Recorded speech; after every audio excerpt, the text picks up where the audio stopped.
This was the forgotten men and women of America coming out to say that Washington, D.C. is just not operating like we need it to. I think that we need an enormous amount of change in that town. And so Trump is going to install people in these cabinet positions. He's going to operate himself as if he's been given that mantle by the American people. I think that's what we're going to see over the next 4 years. What do you make of Trump becoming Time Person of the Year for the second time round? Well, just 2 years ago, the entire American electorate thought that his presidency was probably completely dead. His political future was in peril, and that was because the American people have just said, okay, it's time to move on. It's time to write him off. But that's not how Donald Trump operates. He came back stronger than ever before, built up a solid operation around him, and now that he is standing and ringing the bell and being the Time Person of the Year, it just shows the complete 180 that he has taken against all odds. That happened the first time. The media underestimated him. The American electorate at large at the beginning underestimated him. They did it a second time, and now he's come back full force. So to see it come full circle and see him be on the front page of a more left-leaning magazine, honestly, I think is very gratifying for all those who have been around him for so long. One of the other candidates in the running for the Time Person of the Year was Kamala Harris. Obviously, she lost out. I think everyone was going to predict that. How do you think the history will remember Kamala Harris? I think that one of the biggest political scars she's going to have coming out of this past race was the fact that she wound up over $1 billion in debt, owing millions and millions of dollars to these individuals that were pop stars, were podcast hosts. They spent frivolous money on an enormous amount of things. I think that's very scarring because she took on a lot of the trust in the Democratic donor base. She took on a lot of the trust for these PACs and super PACs and campaign donors, and she seemed to have squandered it all. They didn't have the ground game that they needed to have. They didn't appeal to the voters they needed to have. And also, she didn't even go and take advantage of the free earned media. She didn't go on podcasts. That's this new medium that is predominant among a voting bloc that was crucial to Donald Trump's victory, young men. She refused to go on those. The candidate gave this appeal that she was somebody who was controlled completely by her handlers, and whether that was true or not, it didn't matter. The public perception was that if you can't trust her to go out in front of a television camera, you probably can't trust her to sit across the table from Xi Jinping or some dictators overseas and actually negotiate on behalf of the United States of America. So I don't think that she gave a picture of strength. I think she came off as somebody who was very weak in this election, didn't have to go through a primary battle, and I think the Democrat Party is in tatters because of it, and I don't know who their leader is, quite frankly. You mentioned we saw Trump at the stock exchange today. He seems to be at the height of his popularity. What do you think this represents? What he was doing today in New York, surrounded by his political allies.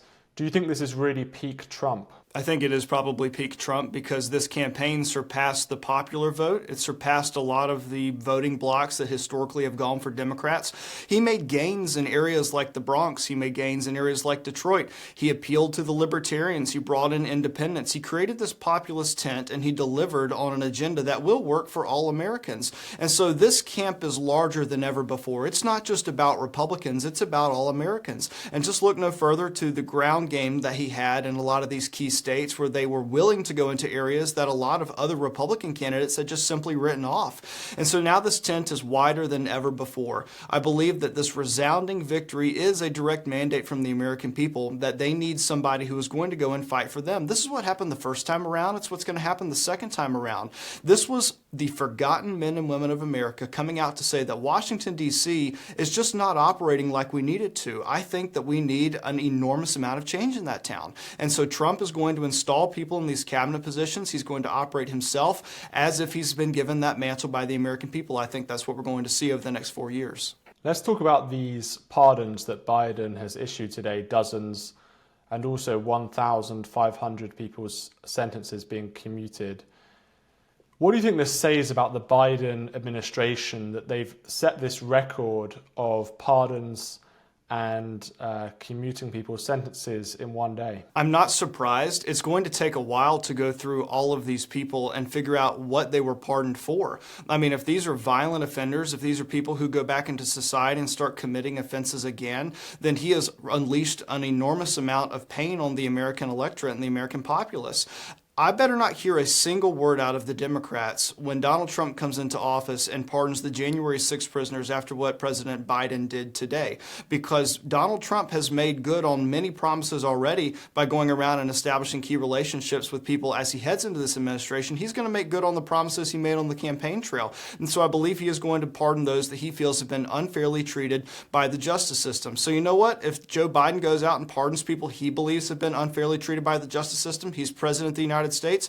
But if it's a bad look for the American people, if it's a bad look for the people that he's turning out of these prisons and jails, then it's not going to work out very well if they start committing crimes and have this recidivism. But with Donald Trump, he wants to go in and make sure that there's not lawfare in the Department of Justice. It's not even about just having it one way. It's about making sure that we don't completely go after our political opponents just because we don't like them with the Department of Justice and our judicial system. And so hopefully as we come into this new administration, we're going to see key pardons that come out and actually vindicate a lot of these people that have been unfairly prosecuted and put into prison. And with Joe Biden, it's going to take a long time for us to actually uncork the screw here and see what happened over the last couple of days as he made these pardons. Now, Biden's team is saying that these aren't violent offenders. It's mostly things like marijuana possession and things like that.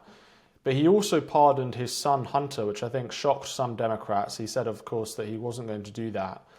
What do you think that represents for the Biden administration? Was that just pure corruption? I think that Joe Biden thought all along that it would never get to a point where he would have to pardon his son. They tried to prosecute this in Florida and Washington, D.C., and every step along the way, there was somebody in the upper echelons that basically said, we're not going to move forward with this prosecution. Stop investigating it. Stop looking into it. And so I think that Joe Biden had a lot of trust in this blue wall of bureaucracy that was entrenched in the Department of Justice and in a lot of attorneys general's offices across the United States. And when that started to collapse, when it started to actually move forward, and once Donald Trump won the election, I think that's when he had to do a 180. The entire time you saw the lawfare directed against President Trump, I don't even know if the Democrats were imagining that he would come back into power and possibly swing it the other way around. I don't think he's going to do that, but that's what's happened to him. Look no further than the documents case. You know, with Donald Trump, they kicked down the front door at Mar-a-Lago, but with Joe Biden, they worked with lawyers to get all of the documents out of his garage. That is a two-tiered system of justice. That is lawfare pointed in one direction. And when you see Joe Biden pardoning Hunter Biden, I think it means that the walls are collapsing on this lawfare system. It needs to be dismantled entirely. We need to get rid of it and just do what the judicial system, the Department of Justice, the FBI is supposed to do. Go after crimes and not go after political enemies. Or do you expect to see more pardons from Biden to his allies? People are saying, you know, we might see these preemptive pardons of people like Anthony Fauci and others. Do you expect to see that?